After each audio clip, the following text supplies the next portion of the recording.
안녕하세요. 반갑습니다. 동성애는 동성 간의 성행위가 이루어지는 것을 말해요. 동성끼리 손을 잡거나 한 방에서 자거나 하면서 친하게 지내지만 성행위가 없는 것은 우정이고 동성애를 하지 않습니다. 동성애의 애는 러브가 아니라 섹슈얼리티를 말하는데 섹슈얼리티는 성생활, 성적 취향이라는 뜻입니다. 남자와 남자의 동성애는 항문으로 성행위를 해요. 남성의 생식기관 중 하나가 전립선인데 항문 성교는 항문이라는 비정상적인 방법을 통해 전립선을 자극함으로써 쾌감을 느끼는 성행위라고 할 수 있습니다. 우리는 항문이 배설기관으로 존재하고 성기관이 아니라는 것을 기억해야 합니다. 존재에는 자연 법칙이 있어요. 자연의 순리는 어떤 특정 기관이 정해진 특정한 기능을 하는데 적합하도록 창조되었고 그 기능을 수행하도록 되어 있습니다. 물고기에게 부래가 있는 이유는 물에서 잘 이동하게 하기 위해서이고 새에게 공기주머니가 있는 이유는 하늘을 잘 날기 위해서죠. 모든 존재에는 각자의 존재 목적이 있다는 것입니다. 마찬가지로 항문은 배설기관으로서의 존재 목적이 있어요. 여성의 질은 성기관으로서 표피가 3겹 이상 겹쳐 있는데요. 그래서 남성의 성기가 마찰을 일으켜도 성행위에 아무 문제가 없다는 거예요. 그러나 항문은 다르죠. 항문은 배설기관이기 때문에 표피가 얇고 따라서 이물질이 들어가면 찢어지게 되고 그 틈새로 세균이 침범을 하게 됩니다. 항문의 상처로 인해 감염되는 것으로는 편모충, 각종 세균, 바이러스, 매독균, 장애열어, 병원균 등이 있습니다. 항문 성관계로 항문 사마귀, 요도염, 인유두종 바이러스, 헤르페스 바이러스 감염증 등도 빈번하게 발생을 합니다. 몇 가지만 조금 더 세부적으로 살펴보자면 미국 질병관리본부 사이트에는 남성 동성애자가 항문암에 걸리는 확률이 17배가 더 많고 남들이 잘 안 걸리는 구강암과 편도암도 많이 걸린다고 기록하고 있습니다. 캐나다 보건복지부에는 게이에게 항문 사마귀가 많다고 기록하고 있는데 항문 사마귀를 유발하는 인유두종 바이러스는 여성에게 자궁경부암을 유발합니다. 나라마다 환경이 개선됨으로써 이질과 같은 세균성 질병들은 사라지고 백신의 발명으로 매독 같은 성병들도 거의 사라졌어요. 그런데 이런 질병들이 남성 동성애자를 중심으로 다시 발병하고 있기 때문에 영국 보건국에서는 남성끼리 성행위를 할 경우 손에는 라텍스 장갑을 끼고 입은 덴탈댐으로 보호하고 윤활제를 사용하고 콘돔을 사용하라고 권고하고 있습니다. 항문 성관계로 인한 질병들은 다른 장기에도 영향을 미쳐서 간의 염증을 일으키고 전반적인 염증과 전신 장기의 문제로 번지게 되고요. 소화기계 성병이라는 특이한 질병이 생겨나게 되었어요. 그래서 많은 나라가 남성 동성애자의 혈액은 헌혈을 받고 있지 않거나 특히 캐나다는 동성애자의 장기는 이식을 금하고 있습니다. 자연 법칙에 어긋난다는 것은 단순히 나는 획일적인 것이 싫다고 말할 수 있는 범주가 아닌데 그것은 생명과 연관되는 것이기 때문이에요. 여기서 잠시 남자와 여자의 생식기는 왜 다르게 생겼을까요? 남자의 생식기가 볼록한 이유는 여성의 생식기에 정자를 깊숙이 넣을 수 있도록 창조되었기 때문이에요. 고환은 체온보다 3도에서 4도 정도가 낮아서 정자를 원활하게 생성하도록 신체 외부에 구조화되어 있습니다. 여자의 생식기는 남자의 생식기를 통해서 정자를 받도록 안으로 들어간 오목한 형태를 이루고 있어요. 여성의 생식기관이 내부에 있는 것은 임신했을 때 태아를 따뜻하고 안전하게 보호할 수 있도록 하기 위함이에요. 남자의 생식기는 여자와 함께 사랑하기 위해 구조화되었고 여자의 생식기는 남자와 함께 사랑하기 위해서 존재하는 거죠. 남녀의 신체적, 심리적 특성은 서로 조화를 이루어 사랑을 완성하기 위해서 각자 그 특성이 있는 것입니다. 후천성 면역결핍증을 에이즈라고 하는데 80년대 이전에는 에이즈란 말이 없어서 게이암이라고 생각했다가 프랑스의 몽타니에 박사가 처음으로 발견을 했습니다. 동성애자들은 에이즈가 동성애로 인해 생긴 것이 아니라고 말하고 동성애와 각종 질병은 무관하다고 주장하는데 실제로 첫 에이즈 환자는 원숭이와의 수관을 통해 생긴 것으로 여겨지고 있습니다. 그러나 그 에이즈가 주로 전파되는 경로는 동성애인 거죠. 우리나라는 85년에 에이즈 환자가 최초 보고된 이후 1988년 두 자릿수를 돌파해서 2010년대부터는 매년 1000명가량의 신규 환자가 발생하고 있습니다.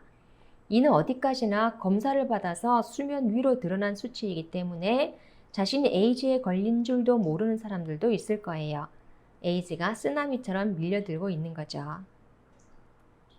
질병관리본부에서는 남성 간 성접촉이 주된 에이즈 전파 경로라고 발표했는데 따라서 남성 동성애자의 에이즈 유병률이 일반 남성에 비해 186배가 높다는 것은 당연한 결과입니다. 동성애는 미화되고 아름답게 포장되는 순간 가파르게 위험에 노출되는 것입니다. 에이즈 약값은 한 달에 100만 원 정도의 비용이 들다가 말기 에이즈 감염자는 한 달에 1000만 원 이상의 약값이 들어간다고 합니다. 국민건강보험공단에서 비용을 지급하는데 놀랍게도 입원비, 간병비, 요양비까지 전부 무료로 제공을 합니다. 에이즈 치료에 들어간 사회적 비용은 2003년에 7천억이었다가 2013년에 4조 원이 되었고 2015년에는 5조 원이 들어갔는데 감염자 수가 증가함에 따라 사회적 비용도 계속 증가하고 있습니다. 약을 먹는다고 해서 병이 낫는 것은 아니고 질병의 진행을 지연시키는 것으로 나중에는 결국 에이즈로 죽음을 맞이하게 되는데 그렇더라도 약을 먹으면 생명이 연장되기 때문에 꾸준히 치료제를 제공받아야 합니다. 다만 치료를 국가가 계속 지원하려면 에이즈가 더 이상 증가하지 않아야 하겠죠. 미국의 경우 에이즈 환자가 너무 많아서 치료비를 40% 정도만 지원하고 있는데요. 어떤 경로로 에이즈에 걸렸든 치료를 해줄 수 있어야 하는데 환자가 많다 보니 감당할 수 없는 나라가 되어버린 것입니다. 동성애를 하면 처벌을 하거나 사형을 시키는 나라도 있고 동성애는 인권이고 성적 자기결정권이라고 동성애를 결혼시켜주는 나라도 있습니다. 우리나라는 국가인권위법 제2조에 인권이란 인간으로서의 존엄과 가치 및 자유와 권리를 말한다고 정의하고 이어 제3항에 성적 지향을 이유로 평등권을 침해하는 차별 행위를 해서는 안 된다고 법으로 정했기 때문에 인권교육을 하는 곳에는 자동으로 동성애 옹호 교육이 들어가게 되었습니다. 진짜 인권이 사라지고 있는 거죠. 토머스 제퍼슨이 말하는 천부인권은 하늘이 주신 인권으로 남에게 양도할 수 없고 빼앗길 수 없는 인권을 말합니다. 그러나 쟁취하는 인권, 내가 주장해서 나의 욕망을 인권이라 불러줘야 한다는, 그래서 남의 인권을 침해하고 남에게 피해를 끼치고 자기 스스로를 망가뜨리는 인권은 인권이 아닙니다. 자기 인권의 영역을 확대시키면서 인권이라 해서는 안 되는 것을 인권으로 부르고자 하는 겁니다. 동성애가 확산된 이유는 동성애가 마치 왼손잡이처럼 타고난다고 생각하기 때문이에요. 동성애가 선천적인가 후천적인가의 여부는 동성애자 자신에게도 그리고 동성애를 바라보는 상대자 모두에게 중요한 사안인데요. 동성애 유전자가 없다는 것은 이미 연구 발표된 사실입니다. 미국 매사추세츠 종합병원과 하버드대, 영국 캠브리지대 등 국제공동연구원에서 동성애 관련 유전자 연구를 전문적으로 분석한 결과 동성애 유전자는 없다는 것이 발표되었습니다. 이는 유전자 통계 기법인 GWAS 방식으로 유전자 연구로는 최대 규모인 47만 7,522명의 유전자 자료를 분석한 결과입니다. 그런데 사람들이 동성애를 선천적이라고 믿게 된 이유는 1993년에 동성애자인 해머 박사가 동성애자들에게 공통적으로 나타나는 동성애 유전자가 있다고 발표했기 때문이고 이를 언론이 대대적으로 보도하면서 세상을 선동했기 때문입니다. 그러나 그 이후 수많은 연구가 실행되었고 2005년에는 해무 박사 본인이 더 많은 대상으로 연구한 결과 동성애와 유전자는 아무 상관이 없다고 발표를 했습니다. 동성애 유전자는 없다는 것은 일란성 쌍둥이 연구를 보면 보다 쉽게 이해할 수 있는데요.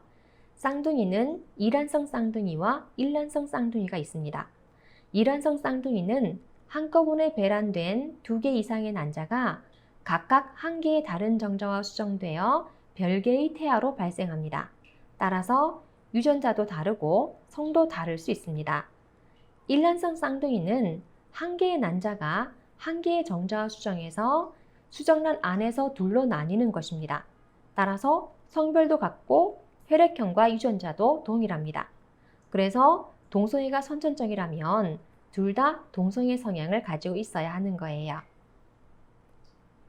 그러나 둘이 같이 동성애자가 된 경우는 10% 내외에 불과합니다. 동성애는 타고나는 것이 아닙니다. 모든 존재는 양성과 음성이 하나 되어 존재하는데 플러스끼리 존재하거나 마이너스끼리 존재하는 것은 없습니다. 하나님은 하나님의 속성으로 한 명의 남성과 한 명의 여성을 창조해서 둘이 만나 하나가 될 때 비로소 완성해서 천국을 이루도록 설계하셨습니다.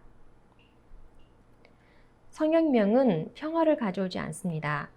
성혁명의 최종 목표는 프리섹스 문화를 침투시키고 가정제도를 해체하고 성 정체성을 해체하고 결국 하나님의 창조 질서를 해체하는 방향으로 나아가고 있기 때문에 이는 영적 문제에 해당합니다. 하나님이 정해놓은 삶의 질서를 회복해야 합니다. 하나님은 사랑의 계명을 주셨는데요. 따먹지 말라 하셨습니다. 또한 사랑의 자유를 주셨죠. 부부간에는 벌거벗고 한 방에서 춤을 춰도 된다는 것입니다. 부부 사이에는 마음껏 사랑할 수 있는 자유가 허락됩니다. 성문제는 순결의 문제입니다. 지금까지 순결은 여성만 지켜야 하는 것으로 생각하며 여성을 억압하고 강제하는 도구로 사용되어 왔습니다. 사탄이 영적으로 개입하여 인류 역사를 망치고 가정을 해쳐왔다는 것이죠. 만약 인간이 타락하지 않았다고 전제한다면 창조 본연의 인간의 성은 하나님의 절대성을 닮아 매우 신성한 것입니다. 그런데 타락으로 인해 인간의 성은 거짓 사랑, 거짓 생명, 거짓 혈통을 이어받아 무질서한 성태도에 의한 일탈된 성, 곧 피약성 변태 성욕, 가학성 변태 성욕 또는 동성애의 형태로 나타나게 되었습니다. 태초의 인간의 타락 행동은 인간 스스로가 자신의 가장 고귀하고 신성한 성을 가장 추하고 부끄러운 것으로 전락시킨 가장 슬픈 사건입니다.